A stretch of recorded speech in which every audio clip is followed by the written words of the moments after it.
Hi everyone, good morning to one and all.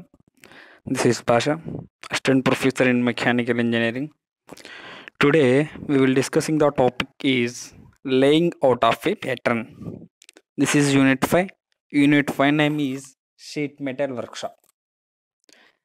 Lecture 23. First year, first mic. First of all,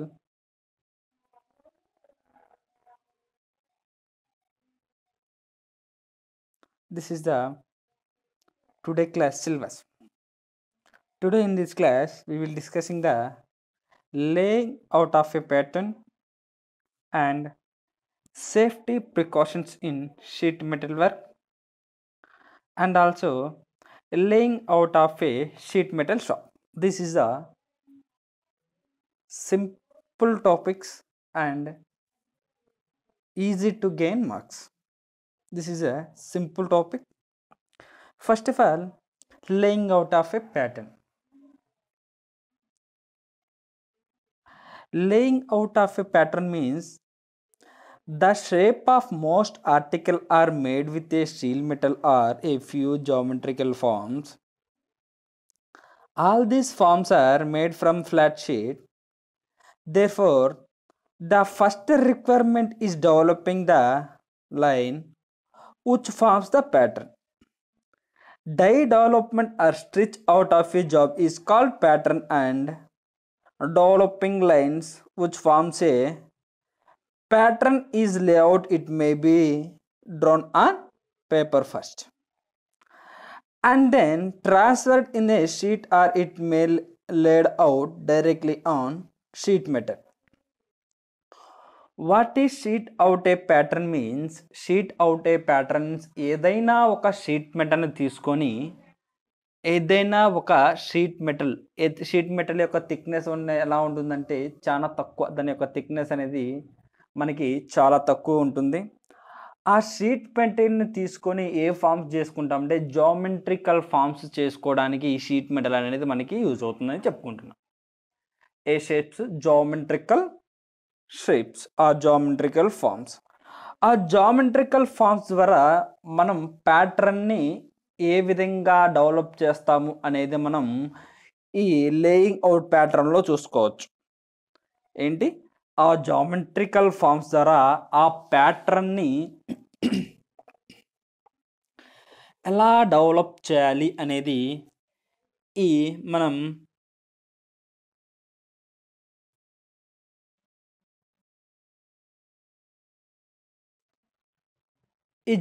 ఈ laying out ప్యాటర్న్లో మనం చూసుకోవచ్చు.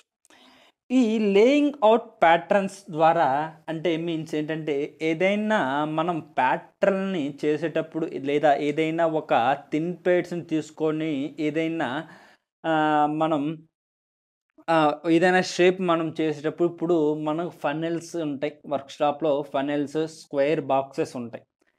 ఇవి ఇవి ఎలా మనం రెడీ చేస్తామంటే థిన్ షీట్ మెటల్ ద్వారా యాక్యురేట్ మన మెజర్మెంట్స్ మెజర్ చేసుకొని వాటి యొక్క షేప్స్ని ఆ బాక్స్ షేప్లో కానీ ఆ ఫనెల్ షేప్లో కానీ మనం రెడీ చేసుకుంటాం. ఏ ప్లేట్స్ వాడుతున్నాం? Thin plates. అలా యాక్యురేట్గా ఆ ప్లేన్ని ఆ సర్ఫేస్ని అలా ఆ బాక్సెస్ ఆర్ ఆ ఫనెల్స్గా రెడీ చేయడాన్ని ఏమంటున్నామంటే laying out of a pattern అంటున్నాం. Laying out of a pattern అంటున్నాం. The dimensions of a pattern can be obtained by calculation or any one of the following methods. The dimensions ఆ pattern some dimensions అనేవి measure చేస్తాం కదా. ఇప్పుడు ఎగ్జాంపుల్కి ఏం తీసుకుంటున్నామంటే ఇక్కడ కానీ మనం ఎగ్జాంపుల్కి ఒక ఇక్కడ కానీ చూసుకుంటే ఇలా ఒక థిన్ ప్లేట్ని తీసుకున్నాం. ఈ థిన్ ప్లేట్ను ఏం చేస్తారంటే నేను ఒక ఫనెల్ అనేది రెడీ చేయాలి. ఫనెల్ ఎలా ఉంటుందంటే దాని యొక్క షేప్ వచ్చేసి ఎలా ఉంటుంది,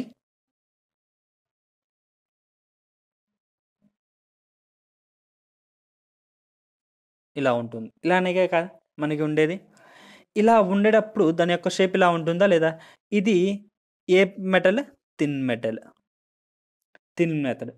ఈ ప్యాటర్న్‌ని ఇలా డైమెన్షన్స్‌గా మనం ప్యాటర్న్‌ని కాలిక్యులేషన్ చేసి కాలిక్యులేషన్ దాంట్లో కాలిక్యులేషను చేసే టైప్స్ ఎన్నున్నాయంటే ఇలా 3 టైప్స్ ఉన్నాయి. ఏమేం టైప్స్ అంటే parallel line method, and second one is the radial line method, and third one is the triangle method. These are all the 3 types of methods. The pattern made shapes and sizes of notches allowances for required joints. It also included allowances for wedge edges and thickness of the metal. ఈ pattern ఈ యొక్క చేసే metal యొక్క shapes, వాటి యొక్క shapes దేనికి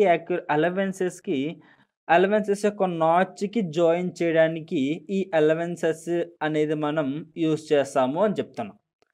ఏంటంటే ఆ ప్యాటర్న్ యొక్క సైజెస్, వాటి యొక్క షేప్స్ ఎలా అంటే ఎలా మనం యాక్యురేట్‌గా ఉన్నాయా లేదా అనేది మెజర్ చేసుకునేటప్పుడు మనకు ఎలాంటి ఇప్పుడు ఎగ్జాంపుల్ తీసుకున్నట్లయితే ఇప్పుడు ఫనెల్ చేసేటప్పుడు వాటిని బెండ్ చేయాలన్నా లేకుంటే ఇంకా డిఫరెంట్ టైప్స్ ఆఫ్ ఆపరేషన్ చేయాలన్నా మనం ఏం చేస్తాం? హ్యామరింగ్ ద్వారా మనం బెండ్ చేస్తామా? మనం మనకి బేసిక్ వర్క్షాప్‌లో గానీ మనకు టూల్స్ ఉంటాయి. ఆ టూల్స్‌ని యూజ్ చేసుకొని దాని యొక్క మెటల్‌ని ఎంతవరకు మనం బెండ్ చేయాలి అనేది ఈ ప్యాటర్న్‌లో మనం తెలుసుకోవచ్చు.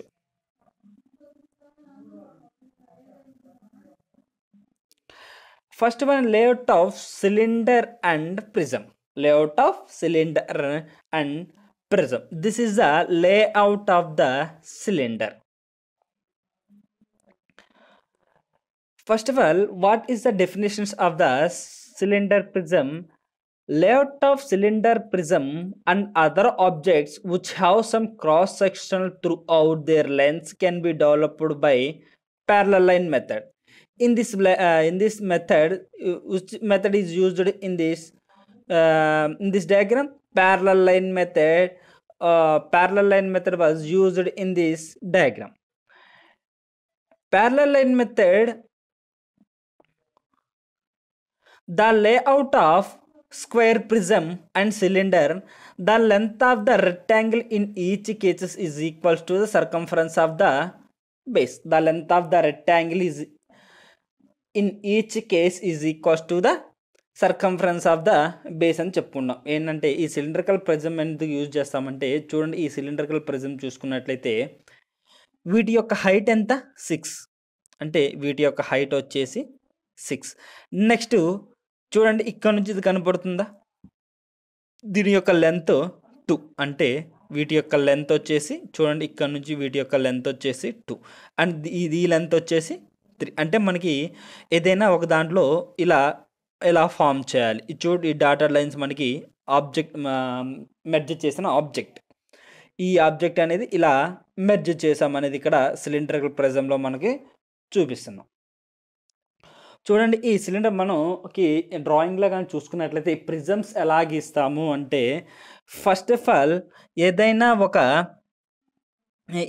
ఒక బేస్ నుంచి ఏం చేస్తున్నాం మనం? చూడండి, ఇక్కడ నుంచి ఒక డిస్టెన్స్ పెట్టుకున్న ఆ డిస్టెన్స్ నుంచి సమ్ డిస్టెన్స్తో లైన్స్ అనేవి మెజర్ చేస్తున్నాం.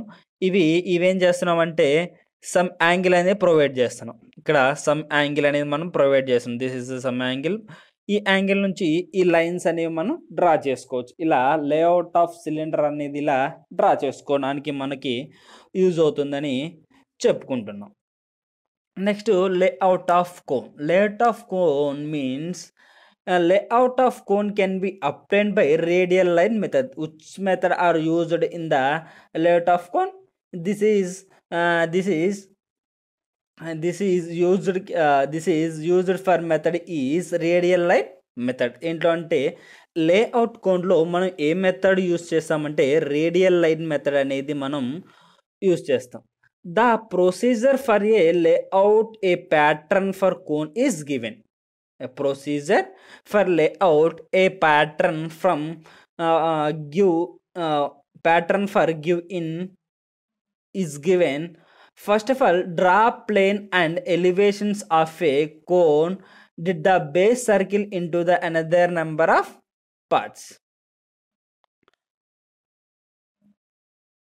This is the cone diagram. This is the cone. First of all, we will draw the base. We will draw the base. అదే కదా మనం చెప్పుకుంటుంది. Elevation of cone did the base circle into the any number of the parts. ఇలా base circle అనేది ఒకటి గీసుకోవాలి. Next, E is a center draw of arc of any length can be radius equals to the slant height of a cone. The mark from the radius E and F. E is the center. చూడండి దీంట్లో సెంటర్ని ఈగా తీసుకుందాం. ఇక్కడ ఈ centre name దీన్ని 4 పార్ట్స్గా divide చేసుకున్నాం. ఈ సెంటర్ పార్ట్ని ఏమంటున్నామంటే ఈగా రిప్రజెంట్ చేసుకుంటున్నాం. Next, beginning with the point F, mark the distance with their spread on the plane.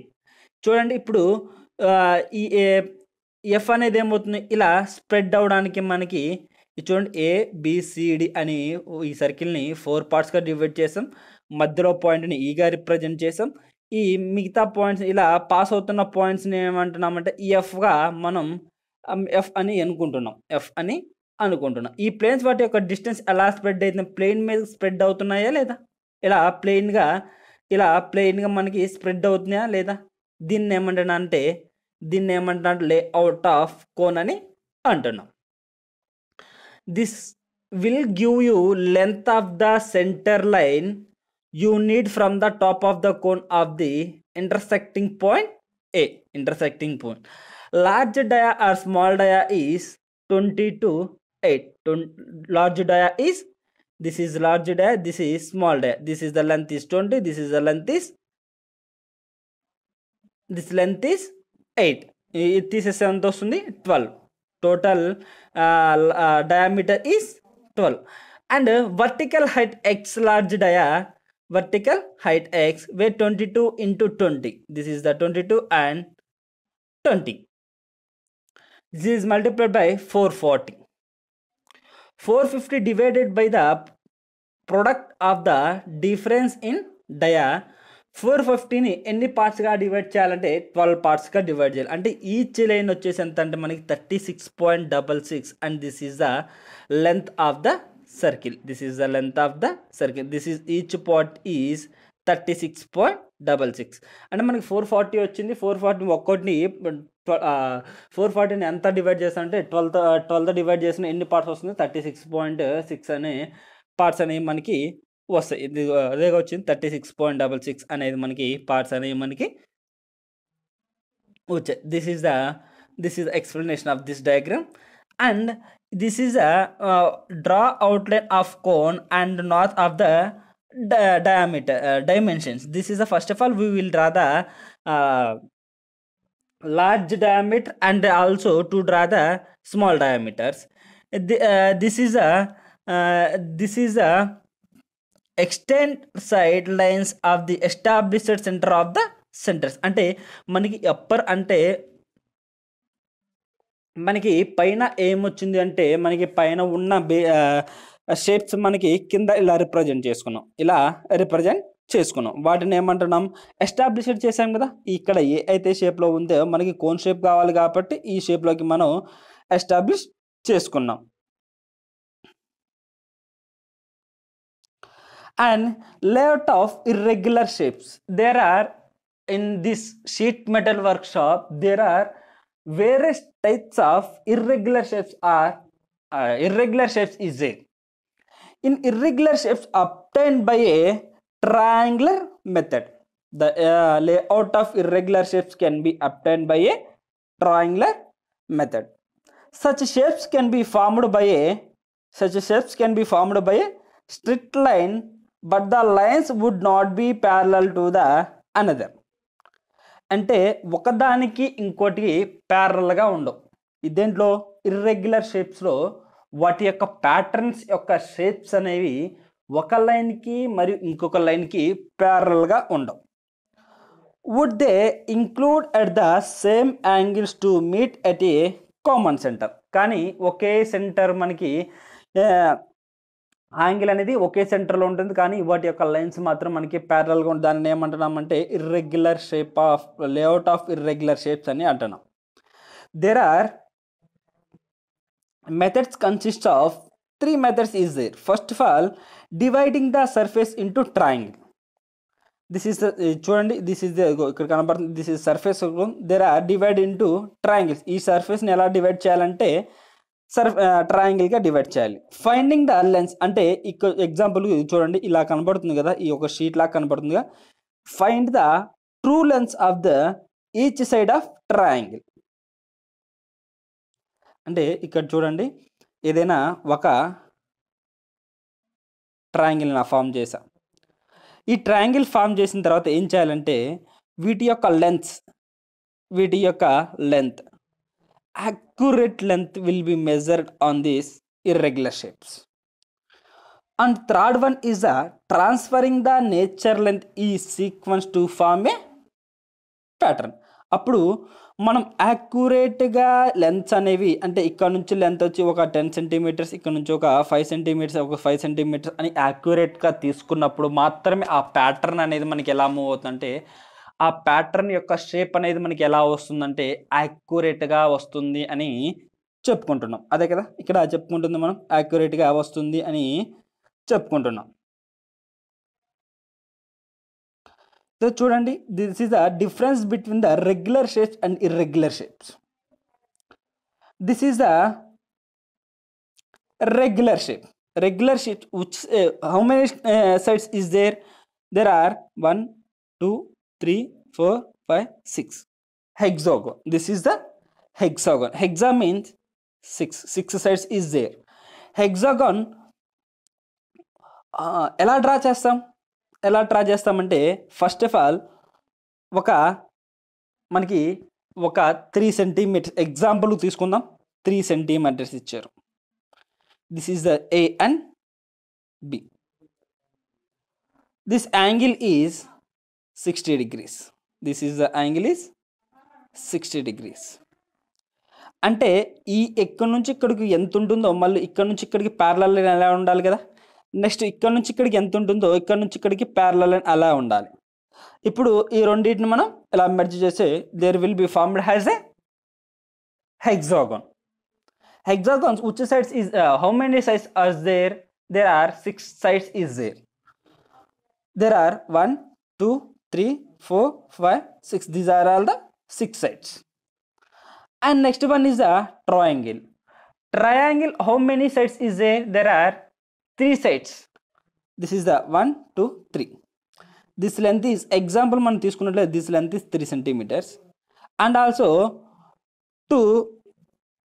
ఏం చేస్తున్నామంటే నెక్స్ట్ ఏదైనా అదే 3 లెంత్ తీసుకొని ఒక ఆర్క్ విల్ బి డ్రాన్. అంటే ఇక్కడ పెట్టుకొని మనం ఇలా ఒక ఆర్క్ అనేది డ్రా చేస్తాం. అలానే this is the A, this is the B. అలానే బి దగ్గర పెట్టుకొని అదే లెంత్తో మనం ఏం చేస్తున్నాం, ఇలా కట్ చేస్తున్నాం. ఇలా కట్ చేసినప్పుడు ఏమవుతుంది, మనకి ఇలా triangle will be formed. This is the triangle. And next one is the pentagon. These are pentagon. These are 5 sides is there. This length example we will discuss. Example, this is the 3 centimeters. This is the A and this is the B. There are angle is 80 degrees. This angle is 80 degrees. And ఇక్కడ నుంచి ఇక్కడ ఏ నుంచి బీకి ఉన్న distance వచ్చేసి మనం ఇక్కడ తీసుకొని ఇక్కడ మనం కంపాస్ పెట్టుకొని ఒక లైన్ డ్రా చేస్తాం. నెక్స్ట్ ఇక్కడ కంపాస్ పెట్టుకొని ఇలా కంటిన్యూ చేస్తే there will be formed has a pentagon. These are all the regular shapes. In irregular shape, these are all the irregular shapes. అంటే మనకు యాక్యురేట్గా ఆ వాల్యూస్ అనేది యాక్యురేట్గా తీసుకున్నప్పుడు there formed has irregular shapes. అదే కదా మనం చెప్తుంది. మనం ఏదైనా డైమెన్షన్స్ మనం డ్రా చేసేటప్పుడు, ఏదైనా డయాగ్రామ్ మనం డ్రా చేసేటప్పుడు వాటి యొక్క డైమెన్షన్స్ యాక్యురేట్గా ఉంటే వాటి యొక్క shapes will be accurated. And also that this is not accurate, this length the object will not accurated. This is the difference between the irregular shapes and regular shapes. And next one is the safety precautions in sheet metal work. అంటే మనం ఈ sheet metal works చేసేటప్పుడు ఏం చేస్తున్నాం, hammering చేసేటప్పుడు, forging చేసేటప్పుడు, ఇంకా different types of operation ఈ షీట్ మెటల్లో మనం చేసేటప్పుడు ఏమేం ప్రికాషన్స్ తీసుకోవాలి, అంటే ఏమేం సేఫ్టీ మెజర్మెంట్స్ తీసుకోవాలి అనేది ఇక్కడ మనం చూసుకుందాం. The following safety precautions should be followed in the sheet metal work. Never carry tools in pocket. This is the first one. This is the mostly commonly ఏం చేస్తామంటే ఇది మాత్రం అసలు చేయకూడదు. అంటే ఏంటంటే never carry tools in pockets. మనం వర్క్షాప్లో ఏదైనా ఆపరేషన్ చేసేటప్పుడు ఏం చేస్తున్నామంటే టూల్స్ అనేవి మన టూల్స్ అనేవి ఏం చేయాలి, పాకెట్లో పెట్టుకోకూడదు. ఎప్పుడైనా టూల్స్ అనేవి మనకి పాకెట్లో ఉంచుకోకూడదు. Next, do not try to hold the sheet and bare handles. వాటి యొక్క షీట్ మెటల్స్ని మనం యాక్యురేట్గా కావాలంటే వాటిని ఎలాంటి డిస్టర్బెన్సెస్ అయితే వాటి మీద ఉండకూడదు. అంటే నలిగిపోవడం అలాంటి ఆపరేషన్ అలాంటివి షీట్ మెటల్కి జరగకూడదు. నెక్స్ట్, డు నాట్ రిమూవ్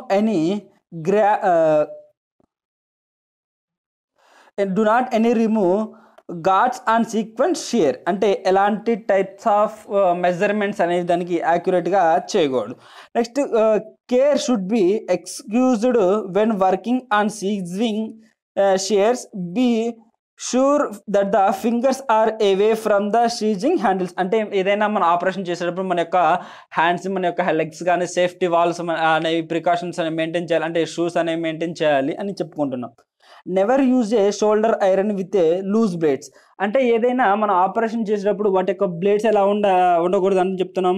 వాటి యొక్క షోల్డర్ బ్లేడ్స్ అనేది ఐరన్ మెటల్స్ ఉండకూడదు. ఏమన్నా ఐరన్ మెటల్స్ మనకి ఫిట్గా ఉండకపోతేమో మనకి బై హ్యాండ్స్ మీద కానీ లెగ్స్ మీద పడే అవకాశాలు ఉన్నాయి. కాబట్టి మనకి వాటి యొక్క షేప్స్ అనేవి, వాటి యొక్క సైజెస్ అండ్ వాటి యొక్క ఫిట్నెస్ ఎలా ఉండాలంటే యాక్యురేట్గా ఉండాలని చెప్పుకున్నాం. Careful cutting out pattern, remove sharp metal to avoid the injuries. అలా వాటి యొక్క మెటల్స్ని వాటి యొక్క కేర్ఫుల్గా తీసుకున్నట్టయితే మనకి వాటి యొక్క స్క్రాప్ యొక్క మెటల్ అనేది చేసేటప్పుడు ఎలాంటి ఇంజూరీస్ అనేవి మనకి ఉండవని చెప్పుకుంటున్నాం. Next one is the layout of the sheet shop. This is the layout of sheet shop. These are the, first of all, which parts are they, ఎన్ని parts ఉన్నాయనేది చూసుకోండి. This is the sheet metal layout. This length is 66 and this height is 32. This length is 66 and this is the 32. This is the doors. And this is the automatic clent bender. This is the steel rake. This is the shear. In this first table and mock snap lock, and second table female snap lock and third. These are all the three tables is there. First one is the first table, second table, this is the third table. First table is male snap lock and second table is a 3-in-1 rollers and third one is a bar folders. And also this is the assembling parts. These are all the in assembling parts, these are used to dovetail notches and rolls, and elbow lock machines are used in the assembly operations. And edge machines there are used in the elbow straight tables, and radius fit tables are used in these tables. Which type of tables are used? Elbow storage tables and radius fitting tables are used in the layout of sheet metal shop. These are all the layout of the sheet metal shop. అంటే layout of అంటే ఆ layout అంటే ఏంటంటే అసలు ఆ basic sheet metal షాప్లో ఏమేం operation చేస్తున్నాం, ఆ ఆపరేషన్ చేసేటప్పుడు ఏమేం యూజ్ చేస్తున్నాం అనేది ఈ లేఅవుట్ షాప్లో మనం చూసుకోవచ్చు. ఫస్ట్ కానీ చూసుకున్నట్లయితే షీర్ మిషన్ అనేది ఉంటుంది. Next folding and bending machine, next circle cutting machine, and laying out table, and working table, painting room, polishing machine, inspection table, next supervisor room, and raw material store. These are all the layout of the sheet metal shop. ఈ మొత్తము sheet metal షాప్లో మనం ఉన్నప్పుడు మాత్రమే operations చేయడానికి operations అనేవి చేయొచ్చు. ఈ మొత్తం లేకున్నా చేయొచ్చు, కానీ ఈ మొత్తం లేనప్పుడు ఏమవుతుందంటే సమ్ ఇంజూరీస్ ఇస్ దేర్. ఇప్పుడు హ్యూమన్ బీయింగ్ అని ఈ షీట్ మెటల్ వర్క్ ఆపరేషన్ చేసేటప్పుడు సమ్ ప్రికాషన్స్ అనేవి మెయింటైన్ చేయాలి. కన్ఫామ్గా సమ్ ప్రికాషన్స్ అనేది మెయింటైన్ చేసినప్పుడు మాత్రమే మనకి ఎలాంటి ఇంజూరీస్ అనేవి అవ్వకుండా మనకి ఈ ఆపరేషన్స్ అనేవి మనం చేయొచ్చు. This is a complete chapter of sheet metal workshop. Today క్లాస్తో ఏమవుతుందంటే మనకి షీట్ మెటల్ వర్క్షాప్ అనేది కంప్లీట్ అయిపోతుంది. Next class we will discussing the unit 6. This sheet metal work, this is a simple questions is there. చిన్న just మనకి diagram గీసుకొని what is what అని మనం తెలుసుకోగలిగితే ఈ షీట్ మెటల్ వర్క్ అనే యూనిట్ అనేది మనకి ఈజీగా మనం మార్క్స్ అనేది మనకి గెయిన్ చేసుకోవచ్చు. Thank you. Next class we will discussing the unit 6.